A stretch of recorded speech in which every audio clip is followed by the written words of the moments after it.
అయ్యో మాకు తెలియదు. అర్రే మాకెవ్వరు చెప్పకపోతిరి, జర్ర ఏరుకుంటే నేను కూడా దరఖాస్తు పెట్టేదాన్ని అని వెనకసిరి బాధపడితే ఫాయిదా ఉండదు. 3 రోజుల సంధి సర్కారు చెప్తుంది, మేము కూడా సాటింపేస్తున్నాం. మీకేం కావాలనో అవన్నీ చెప్పుకునే ఛాన్స్ వచ్చింది. ఇంకేదన్నా పనున్నా పక్కకు పెట్టి జర దీని మీద నజరైంది. మేము దేని గురించి చెప్తున్నామో కొందరికి సమజయ్యే ఉంటది. ఆవు ఆవు ప్రజాపాలన. ఇవాళ మంత్రులంతా ఫుల్ బిజీ. ప్రజాపాలన ఎల్లుండి సందే. మరి గ్రామ సభలు ఎట్లా నడవాలి, ఆడ ఏమేం సవలతులు చేయాలి, దరఖాస్తులు దేనికి తీసుకోవాలనే దాని మీద కలెక్టర్లు పెద్ద ఆఫీసర్లతోటి మీటింగులు పెట్టిండ్రు. పబ్లిక్ ఏడగింత తిప్పలు గాని ఇద్దని ఆర్డర్ వేసిండ్రు ఆఫీసర్లకు.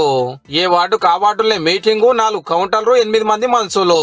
అప్లికేషన్ కూడా ముందుగానే వాళ్ళందరూ కూడా చేర్చడం జరుగుతుంది కాబట్టి రిసిప్ట్ కూడా ఇస్తాం కాబట్టి అప్లికేషన్ నింపుకొని ఆ సంబంధిత కేంద్రానికి రావాల్సిందిగా రేపటికెళ్లే దరఖాస్తులు వంచుతారట. ఇట్లనే ఎవరన్నా ఊళ్ళో లేక దరఖాస్తు ఇయ్యని వాళ్ళకు గీ ఛాన్సు. దరఖాస్తుదారుడు మిస్ అయితే ఆ రోజు 6వ తారీఖు లోపల వారి దరఖాస్తును కూడా తీసుకునే ప్రయత్నం అధికారులు కూడా చేస్తారు. జనవరి 6 తారీఖు లోపు ఇవ్వాలన్నట్టు. 6 గ్యారెంటీలు అందాలంటే అసలు పబ్లిక్ ఎంత, ఎవరికి ఏం కావాలనే లెక్క తేలాలే కదా.